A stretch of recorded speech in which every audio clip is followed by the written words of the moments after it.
Welcome to Expert English Academy. Learn English through easy and simple English story. My London journey. I go to London. Part 2.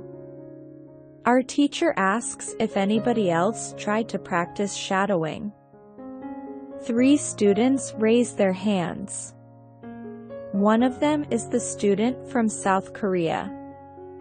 He also likes this technique. One student says that she tried the technique, but her mouth hurt a lot after 5 minutes of shadowing and she had to stop. She also says that she wasn't always able to repeat everything. Sometimes it was hard for her to keep up with the speed of the recording. Our teacher says, "Thank you for trying out this technique. If you do shadowing for the first time and your mouth hurts after 5 minutes, it means that you are doing it correctly.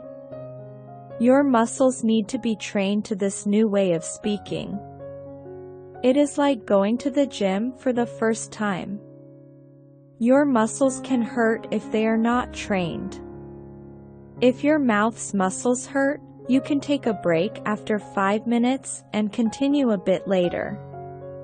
With every 5 minutes of practice, your pronunciation should be a little bit better."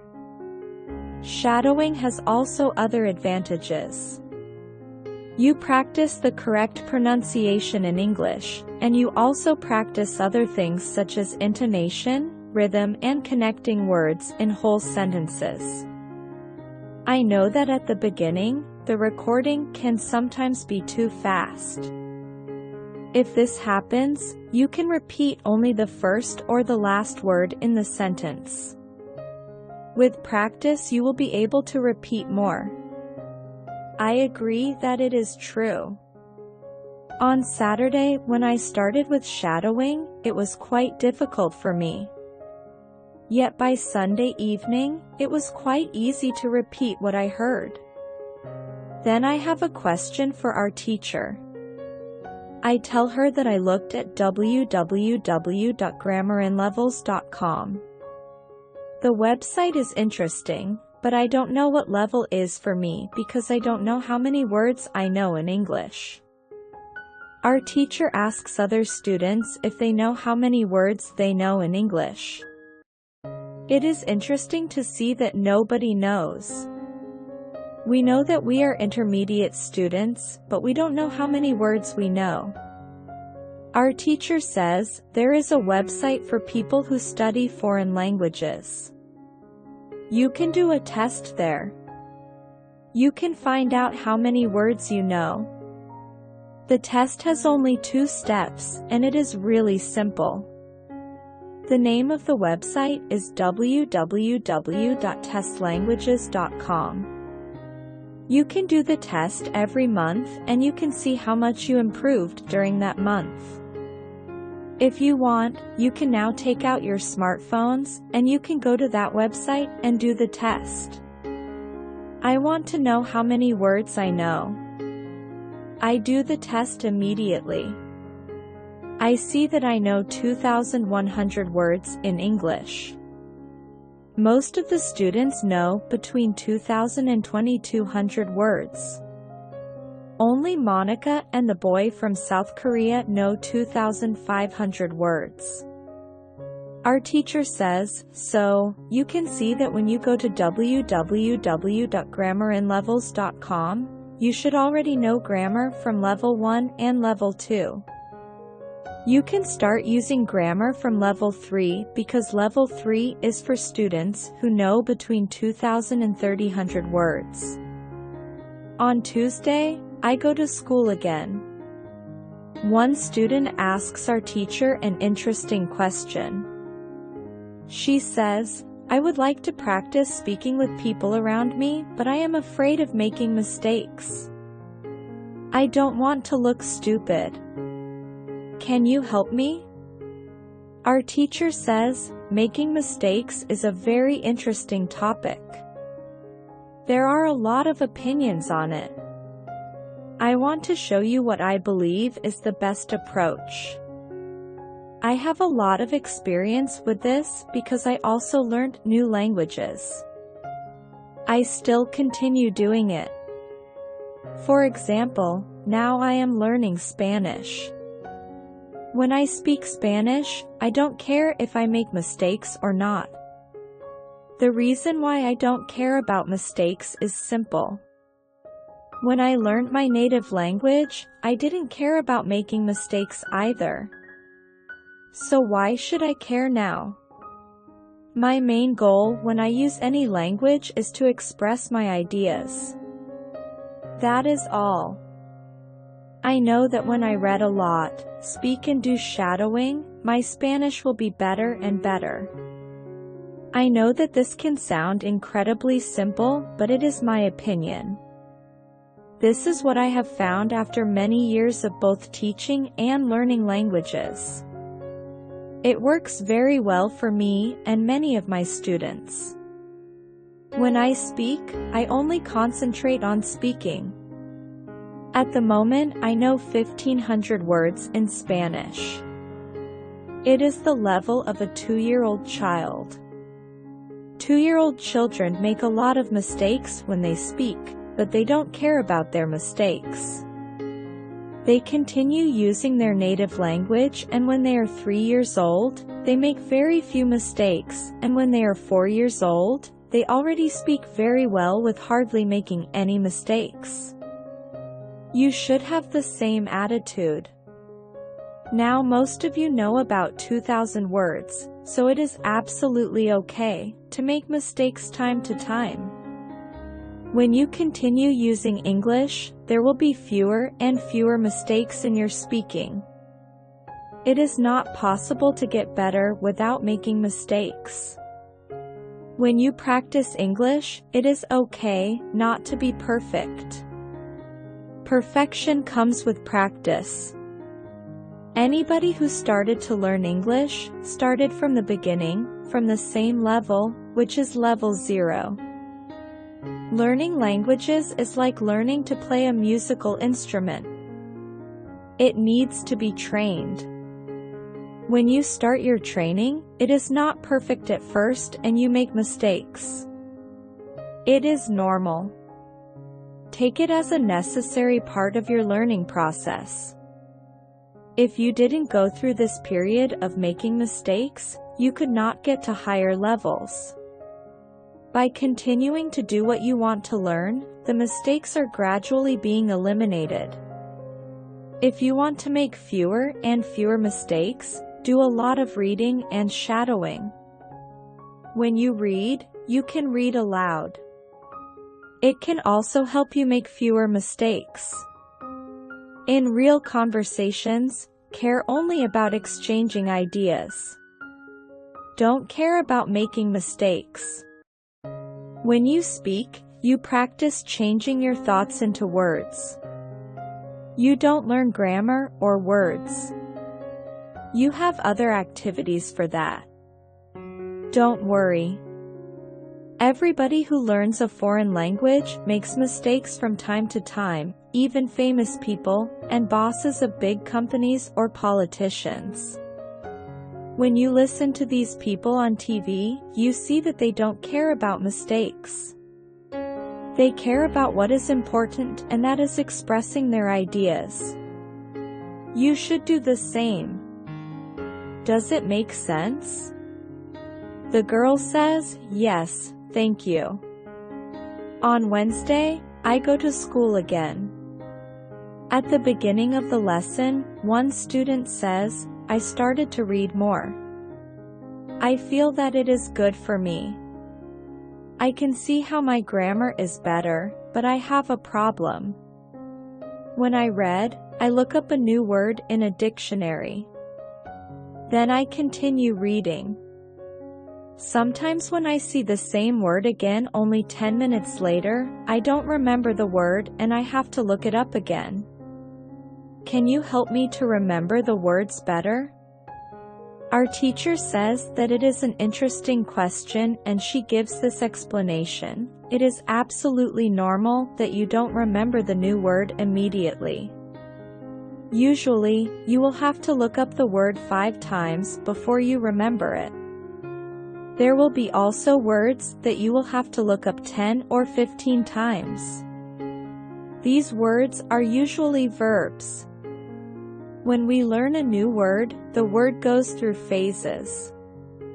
Only when you achieve the last phase, you remember the word very well. There are 5 of these phases. Let's have a look at them. The first phase is the moment when you see the word for the first time and you don't know the word. You look it up in the dictionary. The second phase is the moment when you see the word that you have already looked up in the dictionary or heard or saw it in the past. You know that you saw this word before, but you still don't remember its meaning. You look up the word again. The third phase is the moment when you see the word again and you feel what it could mean, but you are not sure. For example, you know that the word is some kind of object or some animal or a verb. The fourth phase is the moment when you already know what the word means when you see it, but you are not able to recall the word when you want to say it. When this phase happens, the word is in your passive vocabulary. The fifth phase is the moment when you are able to use the word when you speak. Now you can see there are 5 phases altogether. Do you understand now why it is not possible to remember a new word when you see it for the first time? You would have to jump across all the phases with the first encounter with the word. You have to see or hear every word several times and let it go through all the phases until you get to phase number 5. You can be happy not only when you learn a new word perfectly, but also when you get from one phase to the other. When it happens, you are closer to the final goal, and it is to use the word without problems in everyday communication. All of this is interesting to me. I didn't know about these phases, but it is all logical. It also happened to me that I looked up a new word in the dictionary, but 2 minutes later I didn't know what the word was and I had to look it up again. I felt stupid that I didn't remember the word. Now, I know that it is absolutely okay not to remember the word forever when I see it for the first time. I need several encounters with the word before I can use the word well. After school, I go to my football training. Our coach tells us that there will be a match on Saturday. The school team will play against another school team from Cambridge. Our coach tells me to come and play for the school team. I am very happy and I am looking forward to the Saturday match. The next day, I go to school again. One of the students has an important question. He wants to know how to improve his listening skills. He wants to know what the best approach is. Our teacher says, "Thank you for your question." Good listening skills are very important for communication. If you don't understand what people are saying, it will be difficult for you to speak with them. There are a lot of materials on the internet for students of English. Some students can have a problem with finding the right listening materials for them. Let's have a look at what you should listen to. There are 2 types of materials which you can listen to. You can listen to some audio or you can watch a film. These are quite different materials and different rules apply to them. When you listen to some audio, you should know 95% of the words or more. If the audio has a lot of new words, read the text first if possible and make sure you know all the words. When you practice listening, you practice getting information from a spoken language. You don't try to learn new words. Of course, sometimes you can learn new words, but it is not the main goal. When you listen, concentrate on getting information from spoken English.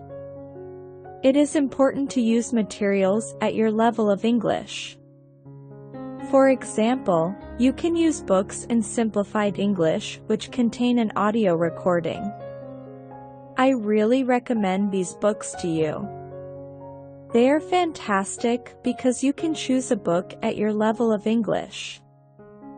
When you have such a book, read the book first and then listen to the recording at home or when you travel. You can read two great books at www.robinsoncrusoeanlevels.com or www.thelittleprinkianlevels.com.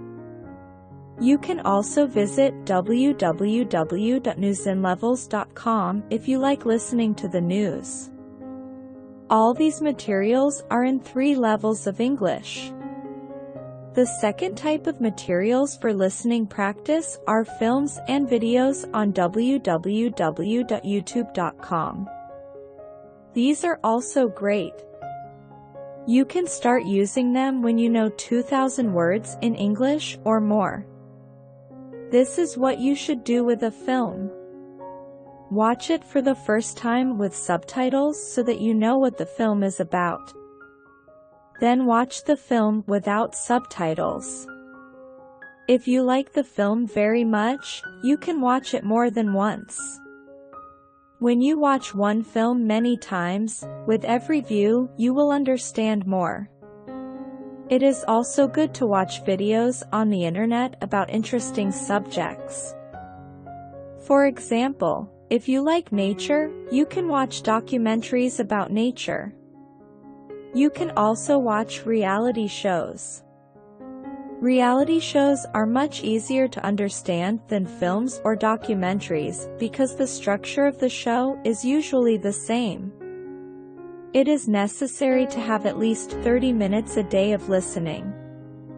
The more you listen, the faster you will understand more words. When listening, you should always look at what you already understand, even if it is just 10% at the beginning. It is very easy to demotivate yourself by realizing all of the parts that you don't understand yet. Look at what you already know. Be happy for every new sentence you have understood. Listening is the easiest way to learn. You don't have to do anything. You just listen. Did this information help you? Yes, says the student, thank you. The listening topic is very interesting for me. Now, I know what to do to improve my listening. On Friday, we have an interesting conversation in our class. Our teacher has a question for us. She asks, "What was your first reason to learn English?" Do you remember the moment when you started to learn English? When did you start to be really interested in the language? I say that I remember the moment when I started to be interested in English. My teacher says, "Can you tell us what happened?" I say, yes. First, I have to say that English wasn't always my favorite subject. I started to learn English at high school. At the beginning, it was very difficult for me. I didn't understand the structure of the language. It was illogical to me. I tried to remember words.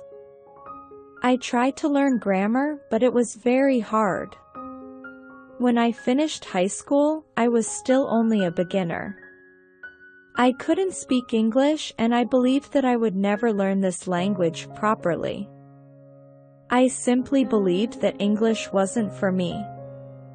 Then something happened. I always liked music, and when I was 20, I started to listen to the Beatles. I wanted to understand what they were singing, so I started to translate their songs. Slowly, I understood more and more. Then I met two ladies from England on a train. We had a simple conversation, but it helped me very much. I started to believe that I could learn English.